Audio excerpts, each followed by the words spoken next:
together, and I was flabbergasted by the results. I was asked, my higher self just came in vivid memories were coming through, and I worry that my verbiage compare to what the experience of it was. But I remember being in a Scottish rebellion against the British.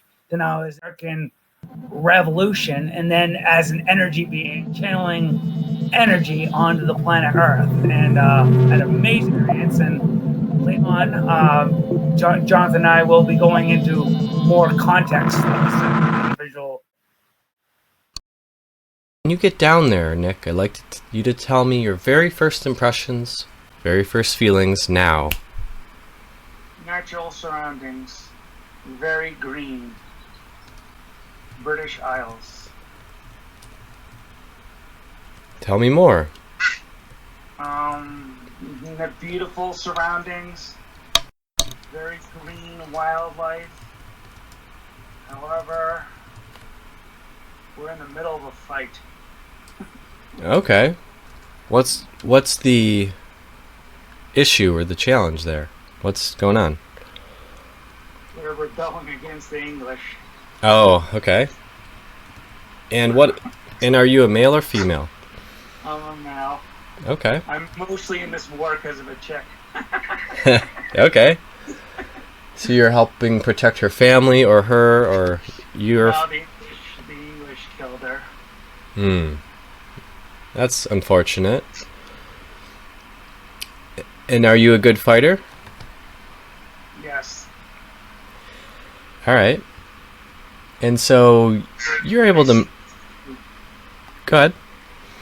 Floating a level higher than most of the people of this era. So higher dimension just has more power. So yes, I'm a very good fighter. Yes. And can you describe that a little bit more for us, please? You're on a higher consciousness, so what does that mean? Higher level of the simulation, higher... You're floating like the chakras. Like you have the root chakra. Most of the people I'm fighting against are mostly operating from the solar plexus and sacral chakra. I'm operating from the third eye. And what advantage does this give you? I kind of just know what they're going to do before they do it. Okay. Yeah, so you can anticipate actions, react faster. You can negotiate and put your opinions in the meetings. And is there anything else that so let's back up a little bit. How did you get to this higher state of consciousness? Were you just born like this, or how did that happen? I was born like it. I've just been down here for a while. Like you've incarnated many times? Is that what you're saying? Okay. And what activities do you do daily to keep that high energy? This lifetime, I'm just fighting a war. Uh-huh. I'm not really... And this lifetime was not about spiritual development. Well, I'm not really spiritually practicing in this lifetime, but other spiritual lessons are being learned. Sure. Mostly I got into this war emotionally, which was a bad idea. I overreacted to my fiance's death. Yeah. Well, that's understandable. That's a really big deal. So why don't we... So you're really good at moving forward and backwards. So why don't we go ahead and move forward to an important day, and it could be backward to an important day in this lifetime. So let's go ahead on the count of 3. We're there. 1, 2, 3. We're there now. An important day. What's happening? I'm in a big meeting with other Scots. Tell me more. We're not united at all. Everyone in the room has a different agenda. I can feel it. Um, we all want independence from the English on some level, but there's so many other agendas going on in the room that it doesn't seem likely we'll unite in an effective way. And so, as you're sitting there, would you consider yourself a leader, or what position, or how would you describe your role? I'm not noble. However, energetically, I have a lot of sway in the country. So people find you. So I'm actually, they don't actually want me at the meeting, but I'm kind of there because they need me. So, if I'm understanding correctly, you have a lot of charisma and the people like you and they listen to you? Yes. Excellent. So, just tap into that charismatic feeling a little bit more and really absorb that, because that's something that can be useful in your current life and a lot of things. And so, tap into that feeling. Very good. And so, as this meeting plays out, what happens next? It eventually breaks up. There's a little bit of resolution. I feel like I acted a little bit emotionally, ideologically. Someone approaches me after the meeting, someone I trust, explained to me that he wants independence too, but you can't rush everything. You need to get other people on your side before you just go charging. Which is, I'm very angry at this time, so that's kind of what my instincts want me to do. And what can you learn from that? Divine timing. Trust it. Very I good. was rush things. That's it's a really good point. Yep. The physical takes a lot longer to manifest than the spiritual sometimes. Yeah, the lower you go into the chakra system, the more thick time gets. That's sort of the point of my book. Very good. And so, anyway, let's move forward to another day. So we'll move forward in this lifetime to another day. On the count of 3, we are there. 1, 2, 3. We're there now. What's happening? I'm being tortured. You don't have to experience anything unpleasant. Viewing this as an observer.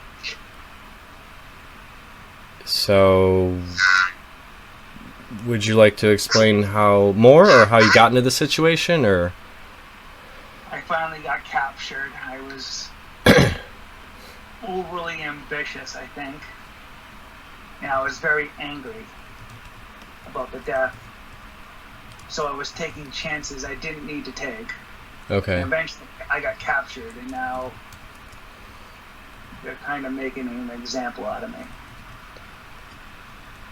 Okay, well,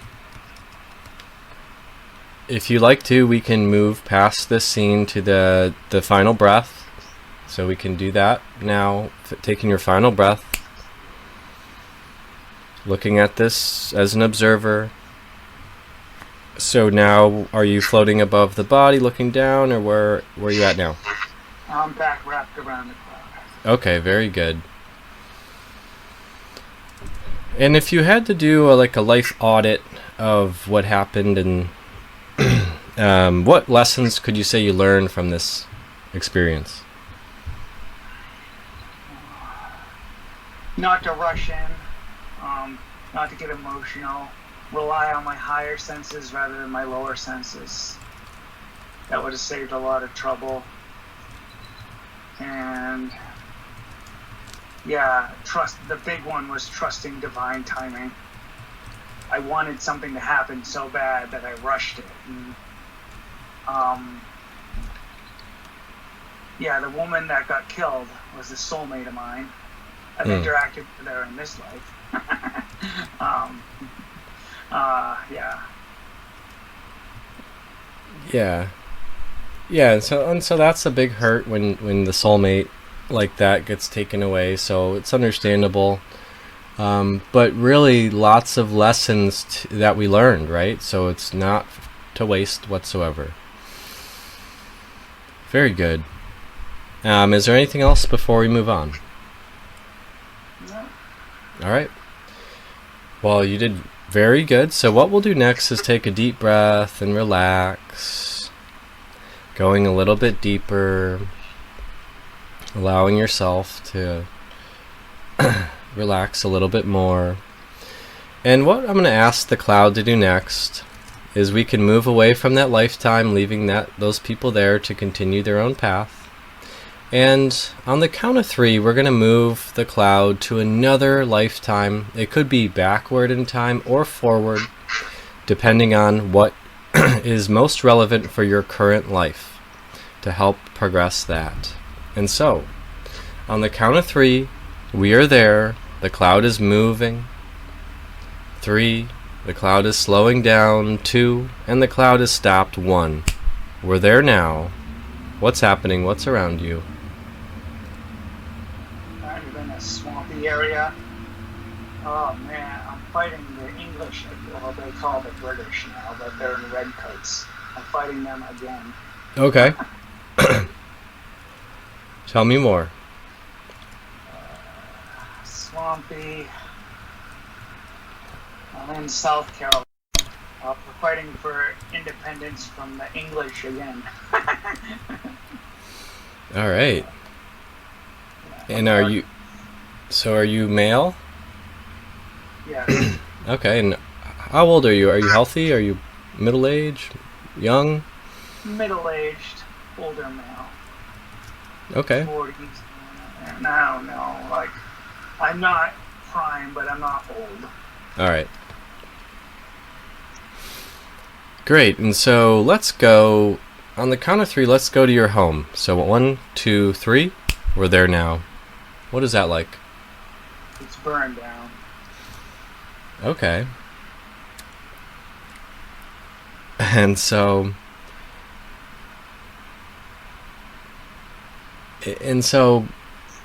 tell me more. I guess what I'd like to do is go to a time where your home is there and not burned down. So let's go back up a little bit before this happened. So let's back up a little bit, and on the count of 3 we're there. 1, 2, 3. Now we're there. And is the home there? Yes. Very good. Can you describe it, please? Large farmhouse. A bit bare, not decorated, but a nice functional house. Feel like I have a good deal of money. Not like a rich, but like well off. But the house is very dull and damper. And I'm kind of angry because I still feel loyalty to the British, and there's talk of rebellion, and that angers me. Okay. And this, so there's some sense of loyalty to the British, but some people in the community don't feel the same way. Yes. Okay. And where does the loyalty to the British, what are your reasons? I have a good investment with the government. I was in the military, French-Indian War, and and I'm very connected to the British, my business, so I actually have a lot to lose. Mm-hmm. Okay. And why don't we go to a time where you're at your house and your family is there at the dinner table. So we'll go there on the count of 3. 1, 2, 3. What's around you?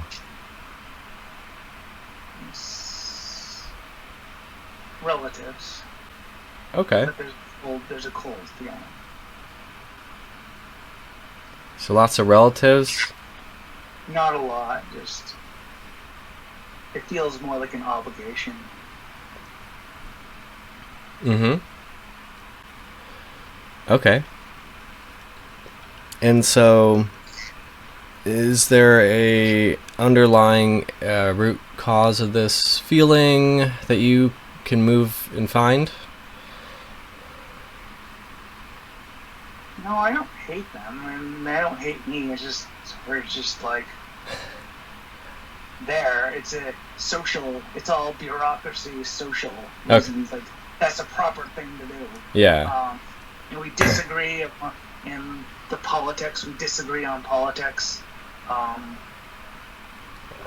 Okay. actually more supporting of the British than they are. Sure. Well, it's nice that you're cordial with them and able to interact with them, and even though your views are different. So, what we'll do next is we'll move forward to a warmer day with the immediate family next to you. So we'll go ahead and move forward to that day. 1, 2, 3. We're there now. What's happening?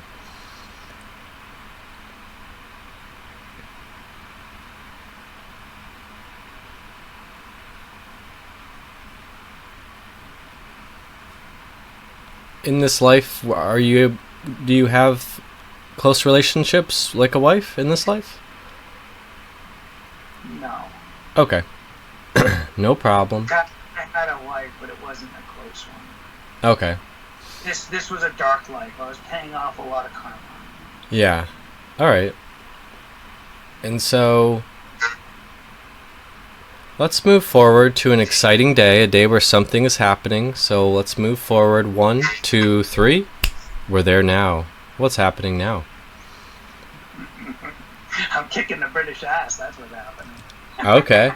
Tell me more. Are you a good fighter? What are you fighting with? Guns, knives? Muskets. Okay. A hatchet. And then similar to the other life, I'm floating higher. So, yes, good fighter. I finally joined the colonies. I realized the British were not right, and I'm ashamed that I waited that long. Yeah, let's back up a little bit and what changed your mind and what brought that decision, a new decision there? Watching how events played out in Boston Tea Party, the early battles there. I was loyal to the British, however, they were showing very, I don't want to say true colors, but a dark side of themselves. And then when the fighting started, they were using quite brutal tactics. So I switched sides. Excellent. And so now you're in the fighting scene. You're really doing a really good job fighting them. And what is the morale of the people you're with? Are you guys winning? Is it kind of just a battle after battle? We're both. We're using guerrilla tactics because we're outgunned. Our side is losing at this point badly. So we're doing sneak, kind of dirty tactics. Mm-hmm. Not nice, but we're turning the tide, kind of breaking the rules. Sneaky. Ambushes. We did a lot of ambushes. Oh, okay. Very good. And with your ability to so it seems like a pattern of your ability to have a higher consciousness, or you described it as kind of floating above. What is that? Is that like being in the theta frequency, or what is that like? Just you're there all the time? Yeah. You can even go. You're less attached. Going in order, like the delta is another step above theta. It's how attached you are to the physical world. In theta, you're one less step attached than alpha, and one less step attached than the beta. So beta, you're experiencing the world in a very physical way. In the theta, you're experiencing it from a more spiritual way. So it means you're actually a little bit slower, but you kind of break the rules a little bit.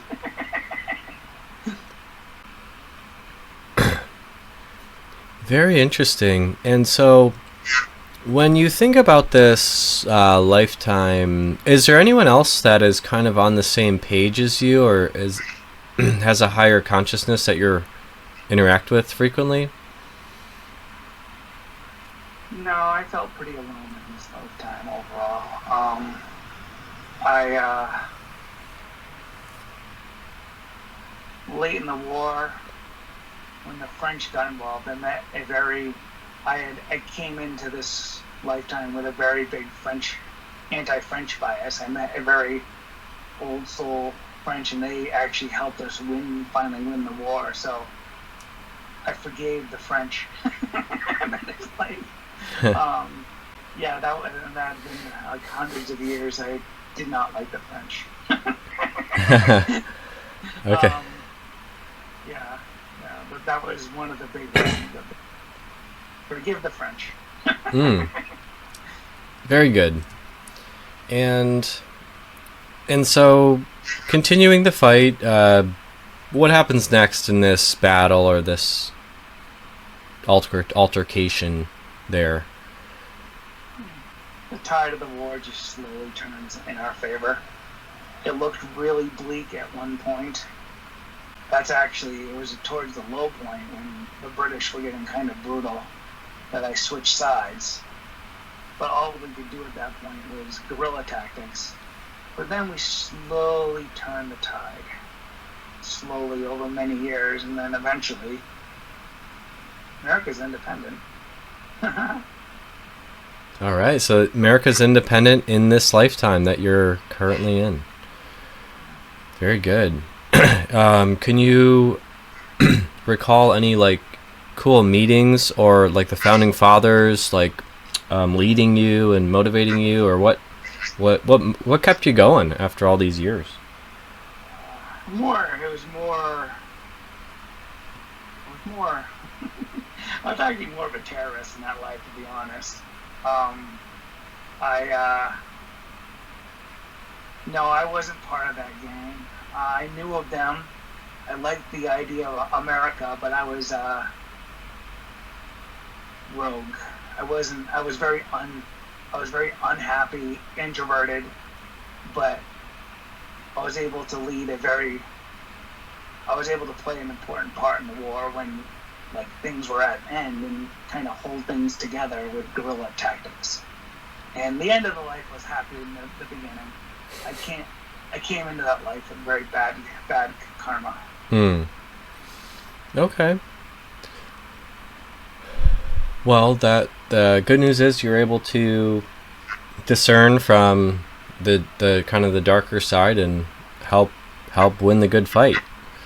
So. Oh, I did interact with George Washington. Oh yeah, tell me about that. Amazing, man. So he's on your level, right? What? He's on your spiritual level. Yeah, I didn't have much access to him. I was a warrior. And he had more important things to be doing, but I could see he was a very elevated. But I only got really to him from afar. Mm-hmm. And was there any other really meaningful interactions that were with profound people that, not famous, but like just profound as they meant a lot to you in that lifetime that happened? One of the British generals, no, not a general, a colonel, we ended up his job was actually to hunt me down. And that's a soulmate of mine. We've ended up on the wrong side of the opposite side of wars and a lot. We've killed each other a couple times. It's all good though. It happens. Yeah, sure. Okay. And okay, so go on. The British colonel, his job was to hunt you down. Yeah. Mm. And he was very. Yeah, we were both. He was more bound by the bureaucracy, though. Like he had the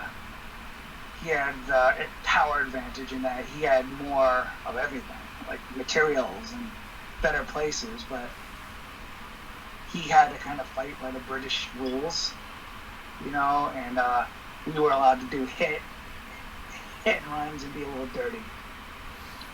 So it kind of pissed him off. So I'm thinking about it.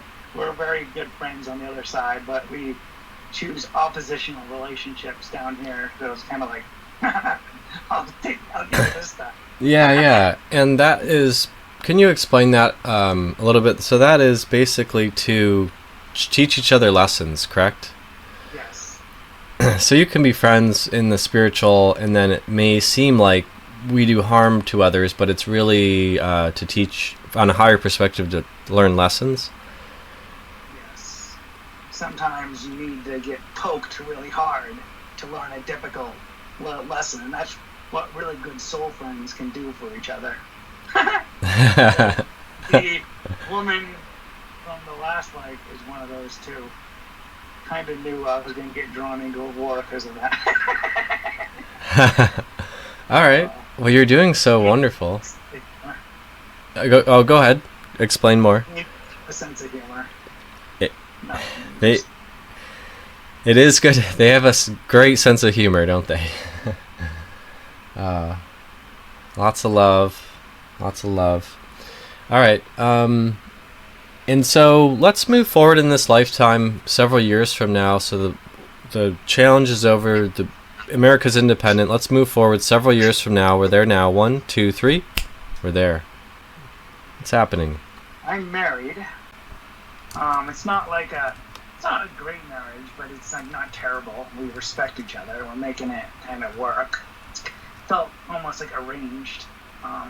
We're living out the rest of our lives. America's independent. I'm happy for that.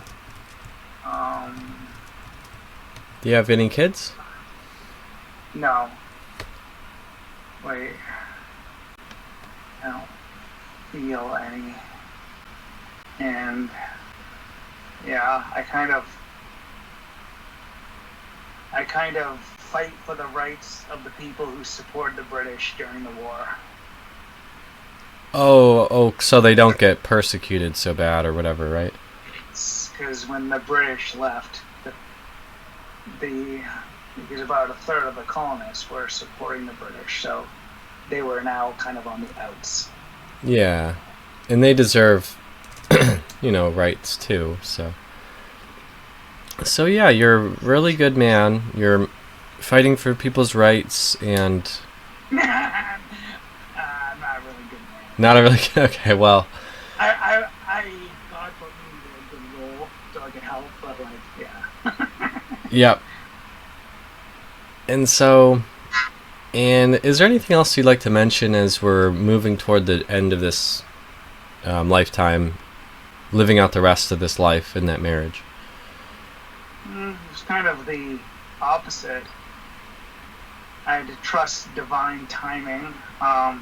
This time I just didn't trust anything, so as opposed to rushing into war, I stayed out way too long, and I just kind of let life be like dry toast this lifetime. I rarely took action, and the only times I was happy was when I was really getting in the game, actually doing something. Mm-hmm. Okay. Well, that's a very good perspective. And so why don't we do just a little exercise here? So why don't you just show that version of yourself love, give them a hug, show them that you're, it might have been like dry toast, but it's not your fault. You didn't know what you were doing.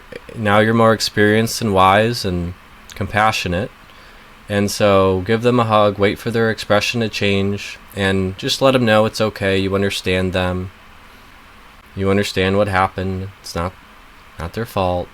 And moving forward, they are able to encapsulate unconditional love and not be so guarded. So very good. Are you able to give them a hug goodbye and see that their expression has changed into one of more of a smile and thank you, appreciation? Very good. So let's move up, up, up to the cloud, waving goodbye to that person, allowing them to continue on their own path. And so now we are in the cloud, separate from that.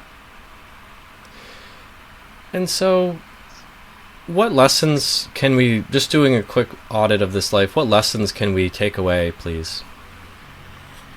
You already mentioned a few, but is there any more?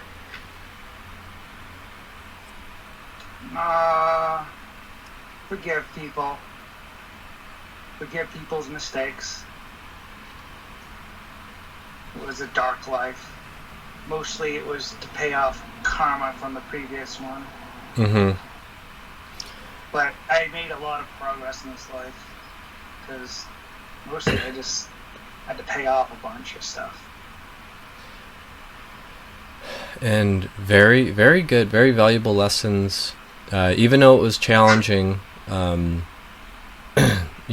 you could tell that they learned toward the end of it. There was a switch that took place, and they learned a lot.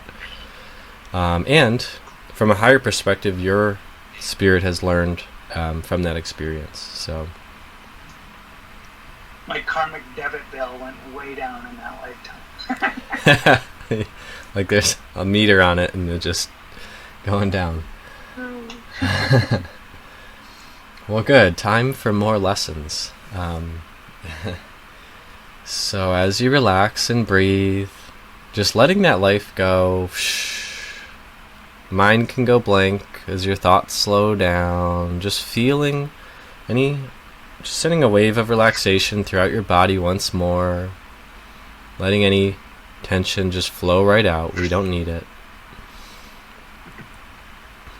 Very good. And so as you relax and breathe, what I'd like for us to do is I'd like for the cloud to now move forward or backward to the next appropriate lifetime for us to see for Nick's highest good. And so as the cloud is now moving gently to the most appropriate lifetime, it's moving. And on the count of 3, we're there. So the cloud is moving. 3. The cloud is slowing down. 2. And now the cloud has stopped. We're there now. What's around you? Earth. Tell me more. I'm just looking down on Earth. And ecstatic bliss. I have no form. No physical form. But I can still sense things. Well, let's just stay in this elevated state a little bit longer while you can explain this to me more. What is the ecstatic bliss, like 1,000 times stronger than love? What do you mean? Just sitting in the really high chakras, the divine ones. It's a different form of life. And there's more than just the 7 chakras on our body, right? There's elevated ones that are higher than a lot of people know. Is that correct? The work coming through, Nick, is there's octaves of chakras. There's the human chakras, there's the angelic chakras, there's archangelic chakras. They're like musical notes. The crown chakra of the human is the root chakra of the angelic.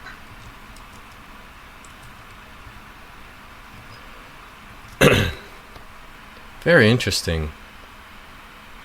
And so while you're up there looking down on Earth, is there anything particular that's on your mind, or are you just enjoying being in the moment? I'm ecstatic to be in the moment. I still have a job. With angling energy. Divinity's flowing into me.